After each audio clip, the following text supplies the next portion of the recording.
The tragic events yesterday in Venezuela show us clearly why people like Bernie Sanders are quiet. I'm going to tell you exactly why his policy of democratic socialism cannot work, will not work, and is nothing more than a ruse perpetrated by economic con artists. And we're starting right now.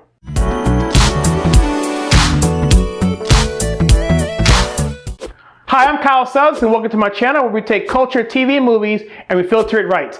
If this is your first time here, please consider liking and subscribing and sharing with your friends. Now, Venezuela. Yesterday, we saw tanks and military personnel vehicles running over people, civilians, trying to, what appeared to be, uprise and take over the government back from Maduro, who had been elected out not too long ago. The situation is very dire. People are in the streets eating trash out of dumpsters. Blackouts are occurring way more frequently. People are dying in hospitals when that power goes out. It's just a nightmare. And people like AOC and Bernie Sanders in particular have nothing to say on this because they've been in the past very much in favor of Venezuela. So what happened with Venezuela? Only 20 years ago, they were number one in Latin America in terms of wealth. And even today, they have the world's largest oil reserves. And only 20 years later, through Hugo Chavez and the current Maduro, the country has gone in the toilet. The reason is because Maduro came into power around 2013, promising economic prosperity, even more so than they already had. He basically said, if you elect me, I will give you a democratic socialist society where everyone will be equal and it will be a paradise on earth. Of course, we see that didn't happen. It can't happen. It won't happen. It has never happened. So essentially what happened was the government decided to print more money. That's always a bad idea, especially in a society where you have a central control. By raising that particular amount of money into society, companies had to increase their prices to keep up with inflation. In turn, the government of Venezuela said, hey, look at these greedy capitalist profiteers. We're going to take that company from them because they're doing a disservice to society. They felt that the idea of gaining money, the idea of getting profit was evil, and that if a centralized government, themselves of course, were to take over, they could manage it better. And if there was not a need for profits, then they could turn around and have that money go down to the poor, the masses. Well, of course, that didn't happen. And if they just read an economics book, they would understand that profit is what drives an economy. Simple as that. Countries like Russia, Korea, Vietnam, Cambodia should have been a clear example to these people that this cannot work. It should be a clear example today to people who are progressives or Democrat socialists that this cannot work. So since we know that socialism can't work, what happens when reality hits? What does the media do when they say, wow, this is not good? What do they do? What did the left do? What does Hollywood do? The same Hollywood that praised Venezuela and countries like this. Well, they lie.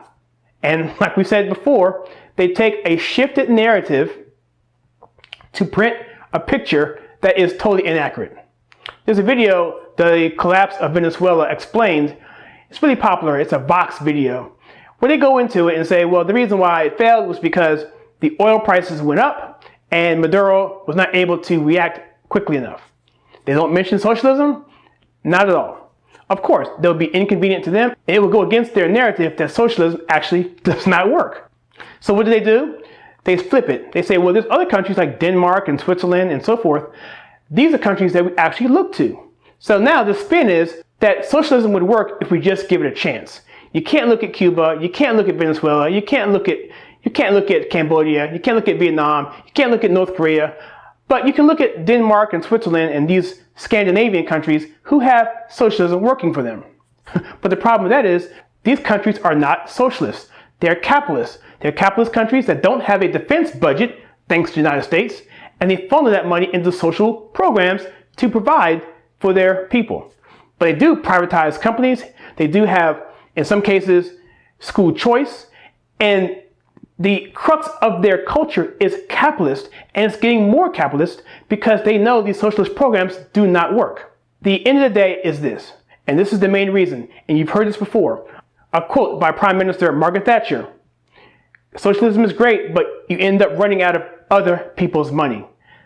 That's it. Capitalism creates wealth. It creates jobs. It's a creator. It pulls people out of the poverty system. Socialism takes money and takes it from one side and moves it to another. It takes the incentive away from growth. It takes the incentive away from innovation. And then in so, your system collapses on itself because you run out of other people's money. This is just a simple economic truth that needs to be shouted from the mountaintops, that socialism cannot work, won't work, will never work, and no matter how many times you try it, it will always fail. So you have people in Hollywood like Michael Moore and Naomi Campbell embracing socialism.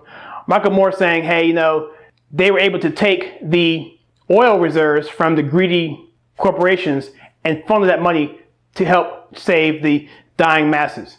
And people like Bernie Sanders really are locked in step in this model and have no way out, really. And I'm going to read a quote by libertarian economist Ludwig von Mises. He said this: the champions of socialism call themselves progressives, but they recommend a system which is characterized by rigid observance of routine and by resistance to every kind of improvement. They promise the blessings of the Garden of Eden, but they plan to transform the world into a gigantic post office, every man but one a subordinate clerk.